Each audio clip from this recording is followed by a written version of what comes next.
दुर्गा सप्तशती दशम अध्याय शुंभवध।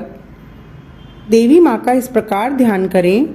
मैं मस्तक पर अर्धचंद्र धारण करने वाली शिव शक्ति स्वरूपा भगवती कामेश्वरी का हृदय में चिंतन करता हूँ। वे तपाए हुए स्वर्ण के समान सुंदर हैं। सूर्य, चंद्रमा और अग्नि ये ही तीन उनके नेत्र हैं तथा वे अपने मनोहर हाथों में धनुष, बाण, अंकुश, पाश और शूल धारण किए हुए हैं। ऋषि कहते हैं, राजन, अपने प्राणों के समान प्यारे भाई निशुंभ को मारा गया देख तथा उसकी सारी सेना का संहार होता जान शुंभ ने कुपित होकर कहा, दुष्ट दुर्गे, तू बल के अभिमान में आकर छूट मूट का घमंड न दिखा। तू बड़ी माननी बनी हुई है, किंतु दूसरी स्त्रियों के बल का सहारा लेकर लड़ती है। देवी बोली, ओ दुष्ट, मैं अकेली ही हूँ। इस संसार में मेरे सिवा दूसरी कौन है? देख, ये मेरी ही विभूतियाँ हैं, अतः मुझ में ही प्रवेश कर रही हैं। तदंतर ब्रह्माणी आदि समस्त देवियाँ अंबिका के शरीर में लीन हो गईं।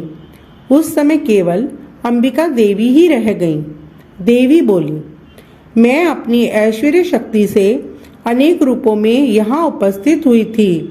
उन सब रूपों को मैंने समेट लिया। अब अकेली ही युद्ध में खड़ी हूँ। तुम भी स्थिर हो जाओ। ऋषि कहते हैं, तदंतर देवी और शुंभ दोनों में सब देवताओं तथा दानवों के देखते देखते भयंकर युद्ध छिड़ गया। बाणों की वर्षा तथा तीखे शस्त्रों एवं दारुण अस्त्रों के प्रहार के कारण उन दोनों का युद्ध सब लोगों के लिए बड़ा भयानक प्रतीत हुआ। उस समय अंबिका देवी ने जो सैकड़ों दिव्य अस्त्र छोड़े, उन्हें दैत्यराज शुंभ ने उनके निवारक अस्त्रों द्वारा काट डाला। इस प्रकार शुंभ ने भी जो दिव्य अस्त्र चलाए, उन्हें परमेश्वरी ने भयंकर हुंकार शब्द के उच्चारण आदि द्वारा क्षण भर में ही नष्ट कर डाला। तब उस असुर ने सैकड़ों बाणों से देवी को आच्छादित कर दिया। यह देख क्रोध में भरी हुई उन देवी ने भी बाण मारकर उसका धनुष काट डाला।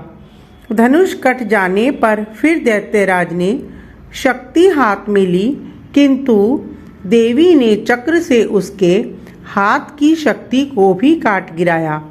तत्पश्चात दैत्यों के स्वामी शुंभ ने 100 चांद वाली चमकती हुई ढाल और तलवार हाथ में ले उस समय देवी पर धावा किया।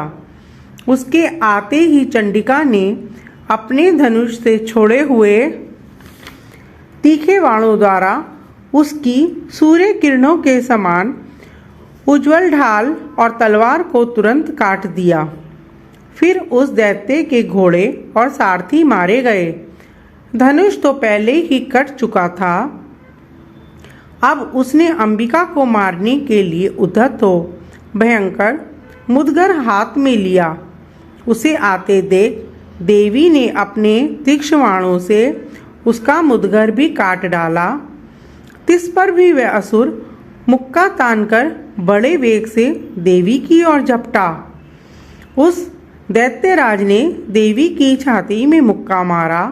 तब उन देवी ने भी उसकी छाती में एक चांटा जड़ दिया। देवी का थप्पड़ खाकर दैत्यराज शुंभ पृथ्वी पर गिर पड़ा, किंतु पुनः सहसा पूर्वत उठकर खड़ा हो गया। फिर वह उछला और देवी को ऊपर ले जाकर आकाश में खड़ा हो गया। तब चंडिका आकाश में भी बिना किसी आधार के ही शुंभ के साथ युद्ध करने लगी।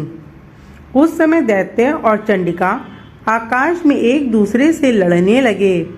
उनका वह युद्ध पहले सिद्ध और मुनियों को विस्मय में डालने वाला हुआ।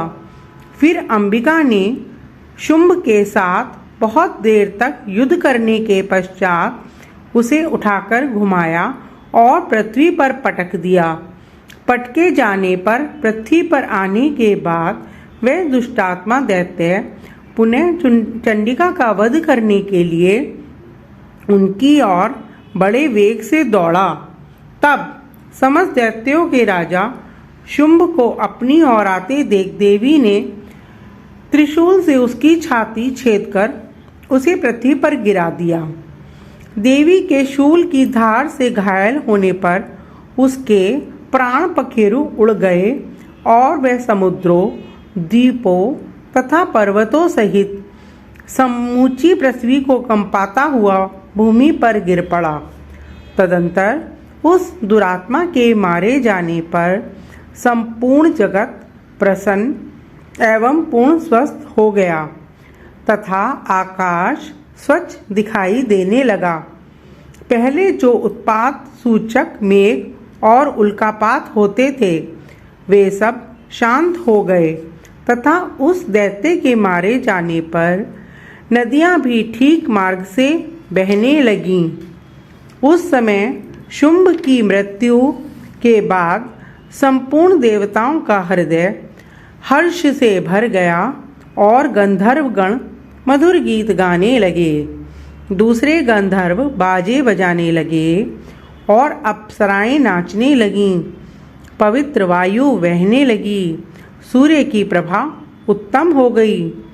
अग्निशाला की बुझी हुई आग अपने आप प्रज्वलित हो उठी तथा संपूर्ण दिशाओं के भयंकर शब्द शांत हो गए। इस प्रकार श्री मार्कंडेय पुराण में सावर्णिक मनवंतर की कथा के अंतर्गत देवी महात्म्य में शुंभ वध नामक 10वां अध्याय पूरा हुआ। जय माता की। अगर आपको मेरी ये जानकारी अच्छी लगे तो कृपया मेरे चैनल को लाइक, शेयर एंड सब्सक्राइब करें। धन्यवाद।